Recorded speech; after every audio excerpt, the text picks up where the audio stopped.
දැන් ඔයාලගේ පන්තික කොල්ලෙක් මට කිව්වා මේ ළඟදී ප්‍රශ්නයක් ඇති වෙලා මම එයාත් එක්ක කතා කරා. පන්තිම කෙල්ලෙක් එක තමයි යාළුවා හිටියේ.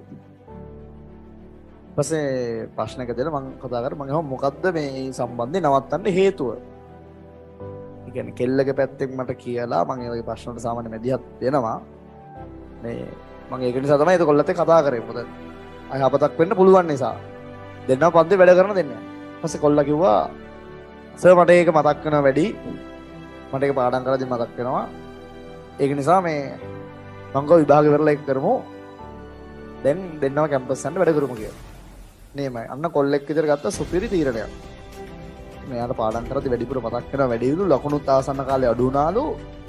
සාමාන්‍යයෙන් ළමයෙක් ගන්න ඕකේ අනිත් පැත්තනේ. ඕන්නේ දැන් ඉදි මොනේ කියලා දෙන්නම නිවැරදි කරනවා. දෙන්නම කෙලවෙලා පල්ලටම ගිහිල්ලා බිමට පතුරට පෑගිලා යනවා. ඒ කොල්ලා මේ ඒ ගත්ත තීරණේ මරු. කෙල්ලෙක් විදියට මං කියන්නේ එහෙම කොල්ලෙක් ලැබීමත් පෙර වාසනාවක්. හරි. කියන්නේ විභාගේ නිසා මට සහ ඔයාට කියන දෙන්නටම මේ විභාගය කියන සිද්ධිය අමතක වෙනවා මේකට ආපුවම.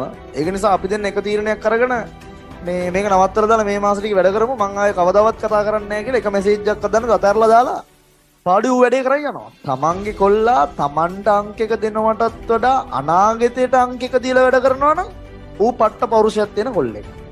මේ ගෑනු ළමෙක් උනත් එහෙම කොල්ලෙක් හම්බෙලා දෙනවා සතුටු වෙන. හම්බ වුණොත් කවදාද දවස් සතුටු වෙන්න ඌ සුපිරි ඩයල් එකක්. හරි ඌ නියමයි. ඌ කවදාද දවසක ඔයාට හොඳට සලකනවා. ඒක තමයි ඇත්ත. එහෙනම් ඔයාටත් වඩා කරන්න ඕන දෙයකට අංක එක දීලා වැඩ කරන කොල්ලෙක් ඉන්නවනේ මරු. එහෙම උන් තමයි කවදාද දවසක ඔයාට හොඳට සලකන්නේ. සමහර කෙල්ලෝ බලාපොරොත්තු වෙන ඕක අනිත් පැත්ත. ඔබ කරන්නේ කරන්න එපා මාත් එක්ක හිටපන්. හරි. එහෙම වෙන්න එපා. හරි. එහෙම කෙල්ලෙක් හොයාගන්නත් එපා. ඒ කියන්නේ ඔයා ඒ වගේ තැනකට වැඩ කරන්න මූලික වෙනකොට කෙල්ල ඔයා ගැන හිතන්නේ වෙන කෙල්ලෙක් නිසා එහෙම කරනවා කියලා නම් ඒක ඉස්සෙල්ලාම නිවැරදි කරලා දෙන්න.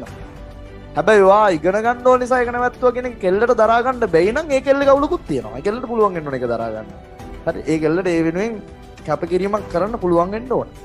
හරි. මම මේවා උපදෙස් දෙන්න හැබැයි මේ කාලේ උපදෙස් දෙන්න මේ දවස්වල තමයි ප්‍රශ්න වැඩිම. හරි. ඔය වැඩිපුර එන ප්‍රශ්න එන කාලේ තමයි මේ ඉන්නේ. නිසා මතක තියාගන්න මේ වෙලාවේ කොල්ලෙක් අංක එක අධ්‍යාපනයට දෙනවා නම් හරි කවදා හරි දවසක ජොබ් එකට අංක එක දෙනවා. ඒත් ඔයාලා දුක් වෙන්න එපා. ජොබ් එකට අංක ඒවට කාලයක් ඕනේ. ඒක වෙනම කතාවක්. හැබැයි ජොබ් එකේ අංක එක දුන්නත් ඒ ඔයා වෙනුවෙන් තමයි ඒක පිළිමක් කරන්නේ. සමහර විට අර මං දුවගේ කෙල්ලෝ යම් වෙන්න පුළුවන්. ඒ කියන්නේ මොනවා කරත් වැඩක් නැහැ. වැඩි කාලයක් හරි මාත් එක්ක ඉඳපන්. ආයි කියන්නේ වැඩක් නැහැ. කෙල වෙනවා. හරි. එහෙම කෙල්ලෝ හොයාගන්න එපා. එහෙම කෙල්ලෝ එපා. ඒ කියන්නේ කෙල්ලෙක් වුණාම තියෙන්න ඕනේ මොරාල් එක ඒක තියෙන්න ඕනේ. කෙල්ලෙකුටත් ඒක දරාගෙන